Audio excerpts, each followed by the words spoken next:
Hey guys, it's Elle's voice and welcome back to another podcast. Today we're about to get a little serious and personal because today's topic is actually a request of one of my listeners, and it's also something that I deeply relate to. We're gonna start off with a little background story of who I am, and please don't worry, everything is going to be pertinent for today's topic. So with all that, let's get to it. For the longest time, I've always been afraid of occupying space. The idea of it made me feel sick and disgusted and ugly.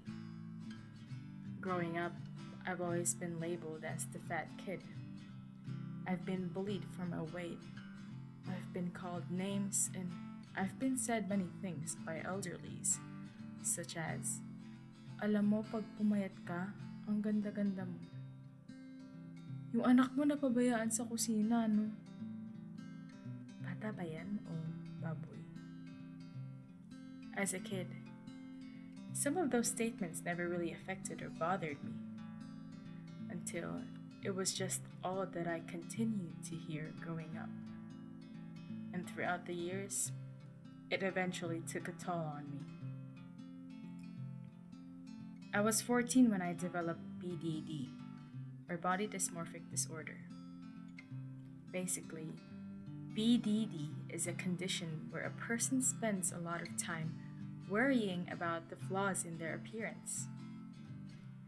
These flaws are often unnoticeable to others, and I know it may sound as if it's nothing serious and that everybody feels that way, but I'm telling you, it's way more complicated than that.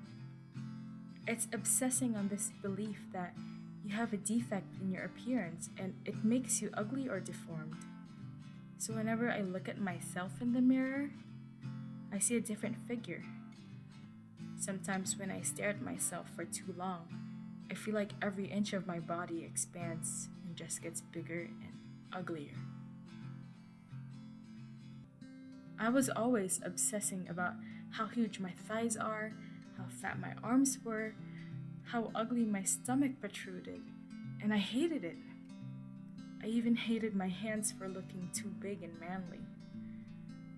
Apparently, here in the Philippines, pag pinag-usapan mo yung mga gantong bagay, anong tawag sa'yo? Insecure, OA, self-conscious. It's sad because this is actually an issue that no one is talking about. Before I continue, a little disclaimer for everyone who's listening. I'm not promoting any form of eating disorder, nor am I trying to glamorize what it's like to have an eating disorder. This is simply me sharing my story. As of now, I can't say that I'm fully recovered. I still have my self-destructive days, and I still hate parts of my body. But every day for me is a journey of acceptance. Telling you all about this, to be honest, my hands are cold because I'm nervous.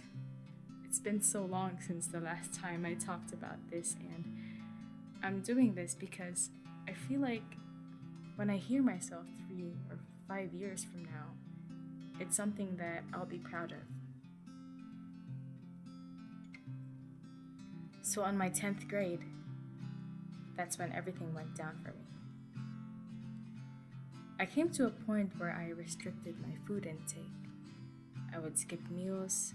I would avoid occasions where food was involved. Mama, kung nakikinig ka po ngayon, sorry po kasi yung mga panahon na binabaunan niyo ako, tinatapon ko lang or ipapakain ko sa pusa or bibigay ko sa iba kong classmates. I'm sorry, ma.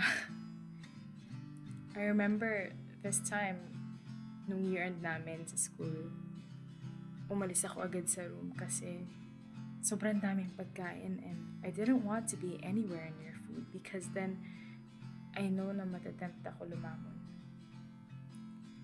I used to be so afraid of eating in public because I didn't like it when people stared at me. I would skip lunch with my friends. I would ditch meetups. I wouldn't attend birthday parties. And if I really did have to eat in public, I will choose the food that is easy to swallow, food that won't make me open my mouth as much, because I get nervous. I get nervous while I eat outside. Sometimes, if di ko talaga maiwasan na hindi kumain kasi maraming nakakapansin, tsaka lang ako kakain. Pagkatapos nun, tatakbo ako agad sa pinakamalapit na CR, tapos pipilitin ko yung sarili kong isuka lahat yun bago ma-digest na katawan ko. Meron pang time na takot ako uminom ng tubig kasi I just found out about water weight and hindi ko pa kasi alam ano ba talaga yung water weight na nawawala din pala agad yun. Pero nung panahon na yun kasi I was just focused on losing weight. I never really took in the thought that I could possibly have an eating disorder because I really just thought that everything I was doing was normal until my parents started to notice. I was always buying slimming pills, laxatives. I would drink them even on an empty stomach. I was that desperate in losing weight. Siguro sa mga nakakakilala sa akin ngayon na nakikinig, baka naiisip nyo na, di naman yung totoo, di naman posible yan. Mukha ka namang healthy, mataba ka naman. Well, it is. When you finally reached a point when you're just tired of being called names and fat-shamed all the time, magagawa mo yung di mo inaakala. I started to notice that I was losing weight, and not just me, everyone noticed it. And hearing those compliments for the first time na, uy, pumapayat ka na. Paano mo ginawa? Yun ang payat mo na.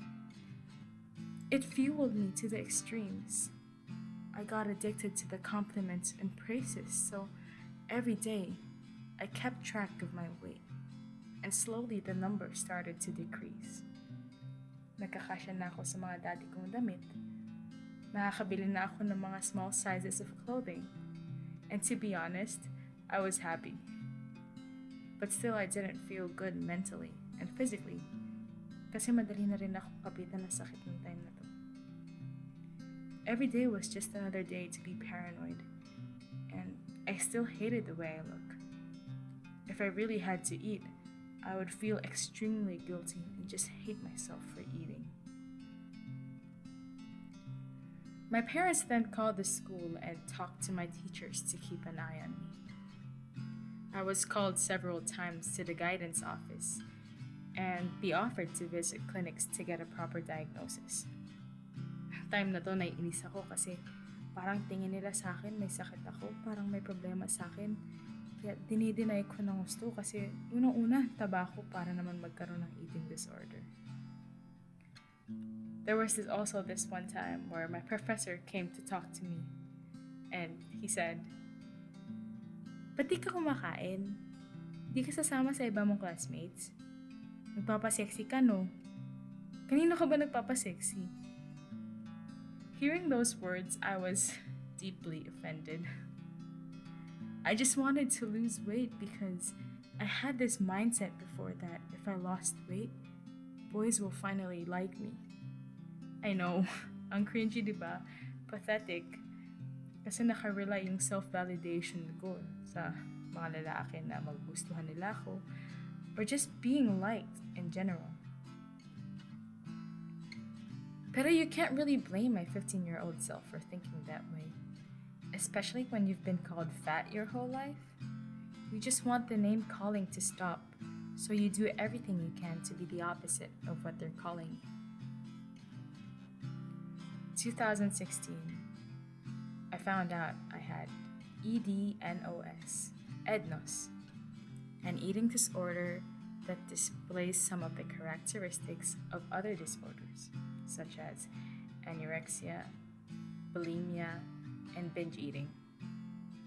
Now, it's either called OSFED, OSFED, other specified feeding or eating disorder, or UFED, unspecified eating or feeding disorder.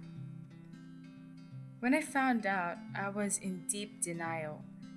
Because how could a fat person like me have an eating disorder? I thought that an eating disorder would only show your physical appearance by being very thin. And reminiscing about this now, I realized that it's because of society's stereotypes. Society had made it clear that fat people don't have eating disorders. If they did, they wouldn't be fat.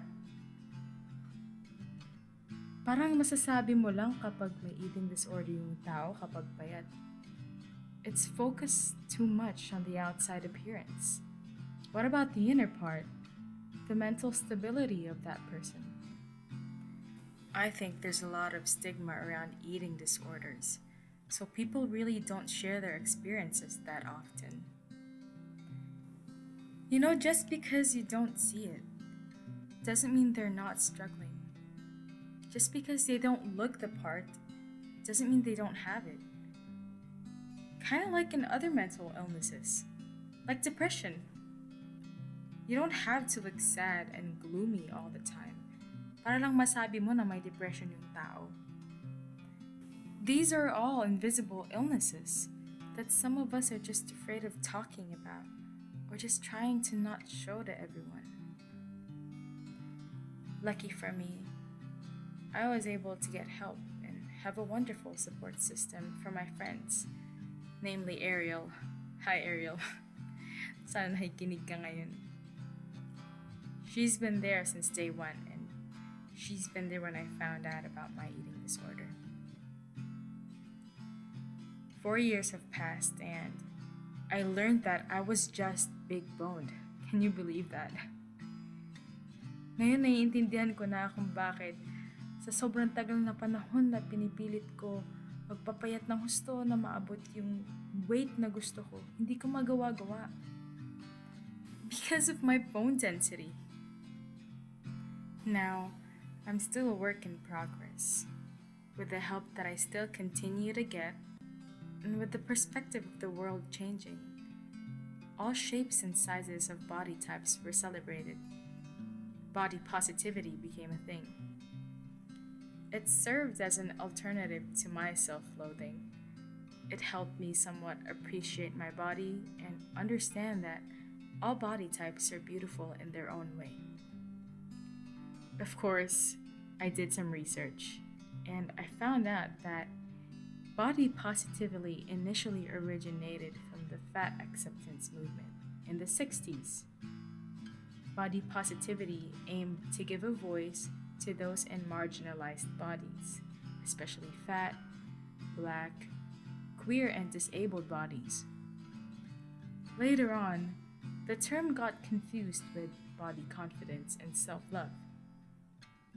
And then a huge number of smaller-bodied and white women began using the term, and the community it was designed to support felt cast out once again.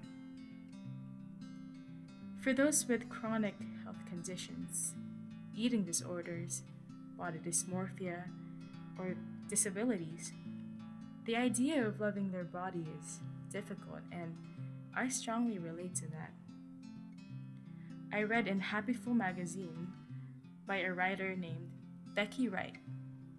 She said that self-love isn't always attainable, especially for those of us who have a history of poor body image. It's more of an added pressure when we're not able to constantly love ourselves. And it's true. As much as I share and advocate about self-love in my Facebook posts, I too have a hard time doing that. I can't help but feel pressured sometimes, especially on days when I just don't feel like it. I mean, we all have our days where we feel great with ourselves and we just feel and look good. And we also have days where we just can't stand the way we look or the way our body works for us. Trust me, it'd be a fantasy if I were to say that I don't have bad days.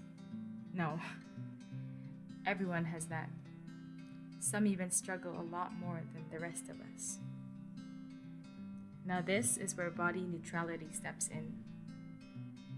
The idea behind body neutrality is that it helps us steer away from self-hate without the pressure of having to love our body. Instead, it's about working towards a place where we respect our bodies, but don't give too much energy to positive and negative thoughts. This mentality takes off some of the pressure. According to a psychotherapist, Alison Stone, she told the Huffington Post that body neutrality provides an opportunity for acceptance. Body neutrality is a movement that recognizes it's okay to not always feel positive about yourself. Also, a therapist named Elizabeth Beescroft, she said that there are times where those who normally have high self-esteem may not love their body. The body neutrality movement covers those shades of gray and doesn't necessarily make you feel like you need to choose a side of the spectrum. And she's right. I'm sure even influencers have their bad days. Who knows, right? Maybe even Kylie Jenner has struggles.